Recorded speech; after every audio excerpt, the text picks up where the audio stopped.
Alright, well, Mike, handa ka na ba? Oo! Sigurado ka ba? Yes! Are you ready for this? Yes! Hindi malamig? No! Okay, so, agad-agad, simula na! Unang sumabak sa huliin mo ito o hito challenge si Mang Enriquez. Kaya mo yan, kaya mo yan! Ganon, focus! Talaga namang hindi niya tinatantanan ang pagbuo ng yaman ni Lola Puzzle. Pero hindi niya ito natapos bago malaglag sa giant mudslide. Ayun! Kaya mo yan! Ay, first time ko lang po yun. Kauna-unahang beses ko pa lang pong nasubukan. Ang impact mo, papasok ka dito! Ito, in 3 minutes, kailangan makakuha ka! Tinanggal na yung hasang niyan, kaya okay lang hawakan. Go, go, go, Mang Enriquez! Ang mga hito naman ang punteriyahin mo! Yan, italim mo siya dun sa mababaw. Lulurin mo! Ayun ang problema. Kasi hindi ko pa nasubukan manghuli ng isda gamit ang kamay. Nakakahuli ko ng isda, yung tilapia, gamit ang bingwit. Ayun na, i-cornerin mo, dumapa ka na. Ayun, wala pa rin. Talagang madulas ang dito, ano? Huwag mong tatantanan ng mga hito, Mang Enriquez! Kaya mo yan! Wala pa pong nahuhuli si Mang Enriquez. Nung una, kamay-kamay lang. Sinubukan gumamit ng yung headgear namin. Hindi rin ma-effect kasi babaw nun. Kasi isda, mautak din eh. Mautak eh. Habang nadidikita mo siya, lalo siyang pumipigla. Tinamaan yata ng malas si Mang Enriquez at hindi niya natimbog ang mga hito.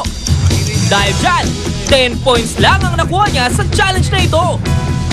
Sa mga kalaban ko, it's time to rest. Know why?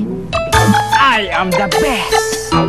Susunod namang sasabak sa huliin mo ito o hito challenge ang komedyanteng si Tado. Kaya mo yan! Alright, Tedo, handa ka na ba? Handa na! Sigurado ka ba? Oo! Hindi malamig? Malamig! Oh, sige, so agad-agad, simula na! Sobrang madali! Nakatulong talaga ng husto yung puzzle. So, papasin na, nakakalimutan ko sa isip ko na parang, dudulas ako nito pamamaya. Kasi kinoconcentrate ko yung pagbubuo ng puzzle eh. You're getting ready, man! So, nung paghiga ko pa lang, parang, alam mo yun, yung parang yung kaba mo